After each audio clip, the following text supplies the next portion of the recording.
જય હિન્દ, જય સરદાર, ભારત માતા કી જય, વંદે માતરમ. હું છું તમારો નિલેશ એરવાડિયા આઝાદ. આજે લાઈવ થવાનું મુખ્ય કારણ છે મોરબીમાં ચાલતો રાજનીતિમાં જૂથવાદ. આજે વાત કરવી છે મિત્રો. મારે તમને નવાઈ લાગશે, મેં તો રાજનીતિ છોડી દીધી છે. સમાજ નીતિ કરું છું, સમાજની સેવા કરું છું, કેન્સર હોસ્પિટલ ચલાવું છું. આપ જોઈ શકો છો કેન્સર હોસ્પિટલ આદેશ આશ્રમ કે જ્યાં હું મારી નિઃશુલ્ક સેવા આપું છું. કોઈ પણ પ્રકારનો સ્વાર્થ નથી, કોઈ પણ પ્રકારનો ચાર્જ નથી. ડૉક્ટર, દવા, જમવાનું, રહેવાનું, તમામ ફેસિલિટી ફ્રી ઓફમાં આપવામાં આવે છે દાતાશ્રીઓ તરફથી. સાથે સાથે 2 ટાઈમ જમવાનું પણ ફ્રી છે, સવારે નાસ્તો ફ્રી છે, ચા પાણી, જ્યુસ, જે કંઈ જરૂરિયાત પડે દર્દીઓના સગાવાલાને, એ તમામ સુવિધાઓ ફ્રી આપવામાં આવે છે. આજે વાત કરવી છે મોરબીની સત્ય વાસ્તવિકતાની.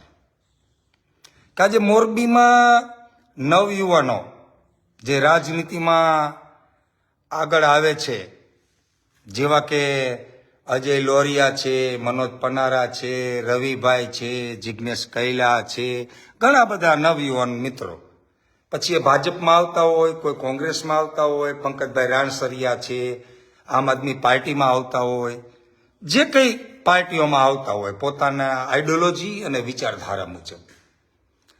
આજે મારે વાત કરવી છે કાંઈક અલગ. કે મોરબીનું વાતાવરણ, મોરબીની રાજનીતિ 30-35 વર્ષથી પોતાની જાગીરી સમજતા, પોતાનો ઇજારો સમજતા, પોતાના વારસાગતમાં આવેલી ગાદી સમજતા રાજનેતાઓ બુઢા ગઈઢા થઈ ગયા. કંઈકને ટિકિટો નથી મળતી, કંઈકને રાજનીતિમાંથી પત્તા કપાણા, કંઈક 35 વર્ષથી રાજનીતિમાં છે તો પણ સારા હોદ્દા નથી મળ્યા. છતાંય રાજનીતિમાં નવયુવાનોને પ્રાધાન્ય કેમ નહીં, સ્થાન કેમ નહીં? કોઈ મોટો થતો હોય, કોઈ રાષ્ટ્રપ્રેમી હોય, કોઈ રાષ્ટ્રભક્તિ બતાવતો હોય, કોઈ રાષ્ટ્રીય માટેના કાર્ય કરતો હોય, જેવા કે આજે મારો ટોપિક છે અજયભાઈ લોરિયા. અજયભાઈ લોરિયા કંઈક સારું કાર્ય કરે તો એને રાજકીય કાઉન્ટર કરવામાં આવે. પ્રથમ એક ક્લિયર કરી દઉં કે અજયભાઈ લોરિયા મારો મિત્ર નથી.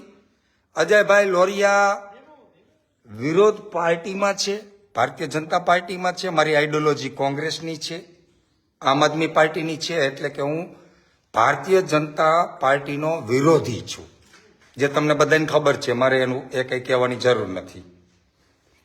2015માં મારા ઉપર ઘણા બધા ગુનાઓ દાખલ થયેલા છે. ભાજપ વિરોધમાં મેં આંદોલન કરેલું છે. એટલે મારે કાંઈ મારી ઓળખાણ, પરિચય, મારા ઉપર ગુના, મારી આઈડિયોલોજી, મારી વિચારધારા એ મારે કહેવાની જરૂર નથી. આખી ભારતીય જનતા પાર્ટીનો વિરોધી છું. છતાંય ભારતીય જનતા પાર્ટીમાંથી, મોરબીમાંથી કે ગુજરાતમાંથી જે સારા યુવાનો છે, રાજ્ય લેવલના ઘણા બધા યુવાનો છે, પછી ચૌહાણ હોય, ગોપાલ ઇટાલિયા હોય, ગીતાબેન હોય, મનોજ પનારા હોય, ઘણા બધા મિત્રો છે કે જે સમાજના સારા કાર્યો કરે છે, સરકાર સલ્તનતની સામે અવાજ ઉઠાવે છે. તો એવા યુવાનો મને ગમે છે અને હું એને લાઈક કરું છું. તો એવી જ રીતે ભારતીય જનતા પાર્ટીમાં મોરબીની અંદર એક જ વિરલો એવો છે કે જે રાષ્ટ્રીય કાર્ય કરે છે અને એ મને ગમે છે. શહીદ ફૌજીઓ જે આપણા રાષ્ટ્રના સીમાડાઓની જે ચોકી કરે છે, જે ફરતાય દેશ છે એની સાથે યુદ્ધ કરે છે અને શહીદ થાય છે, તો એવા શહીદ વીરોને ઘરે ઘરે જઈને પ્રત્યક્ષ મળીને, કોઈને ₹1,00,000નો ચેક, કોઈને 1.5 લાખનો ચેક, કે કોઈને 2 લાખનો ચેક, અજયભાઈ લોરિયા આખા ભારતની અંદર, ગુજરાતની વાત નથી કરતો, મોરબી જિલ્લાની વાત નથી કરતો, આખા ભારતની અંદર જેટલા શહીદ પરિવારો હોય, શહીદ વીરો થઈ ગયા હોય, એના પરિવારને મળી સાંત્વન આપે છે, ચેક આપે છે.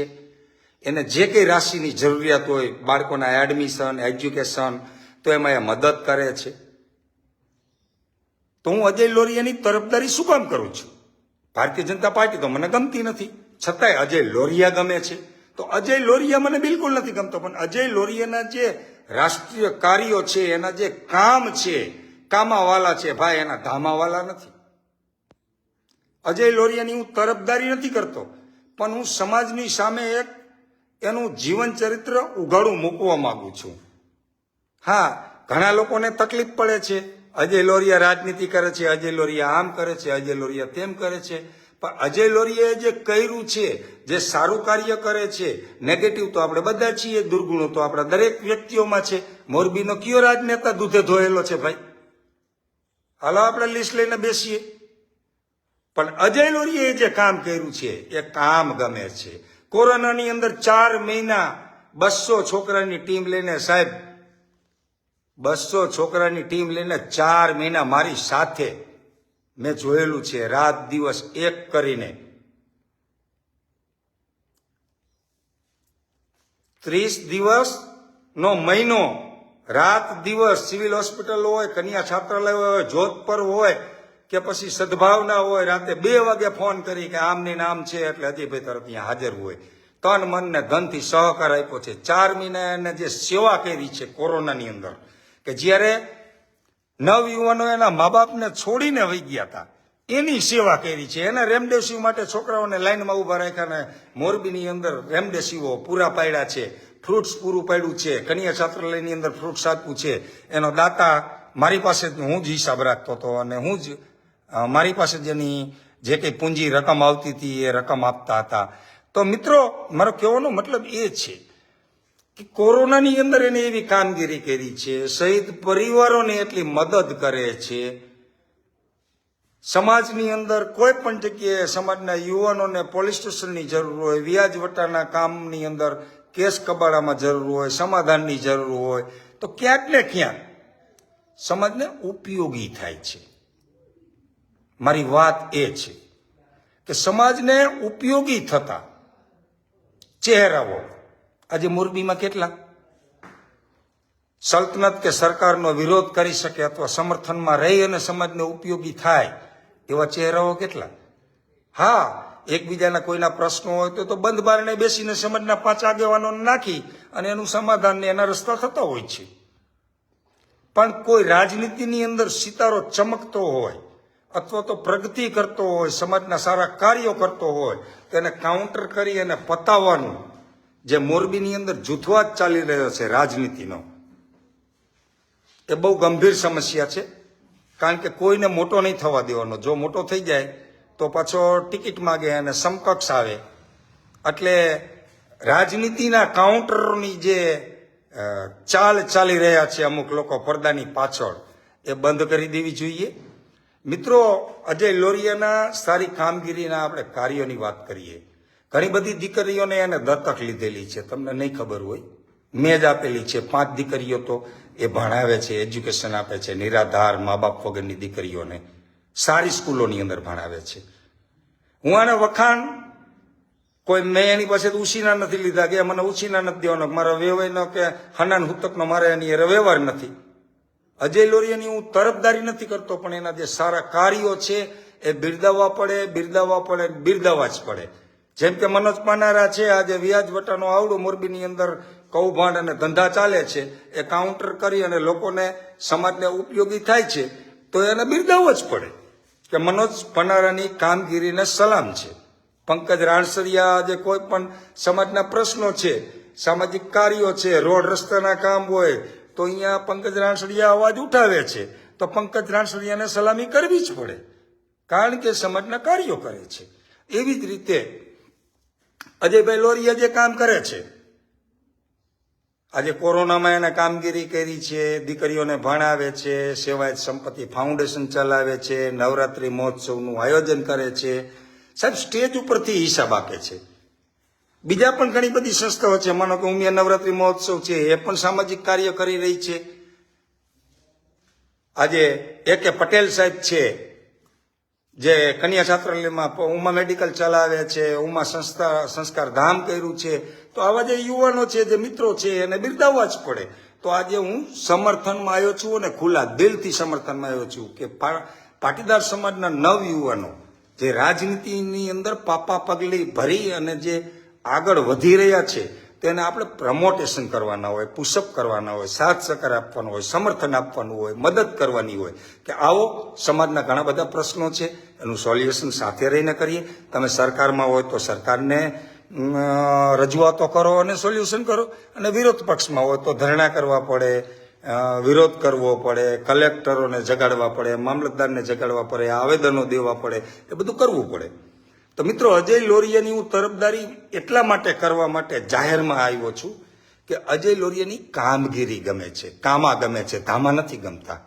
હા, અજય લોરિયા, હું આજે જે કેન્સર હોસ્પિટલ ચલાવી રહ્યો છું ફ્રી ઓફ, એની અંદર 2 વર્ષથી, તમે જાણો છો?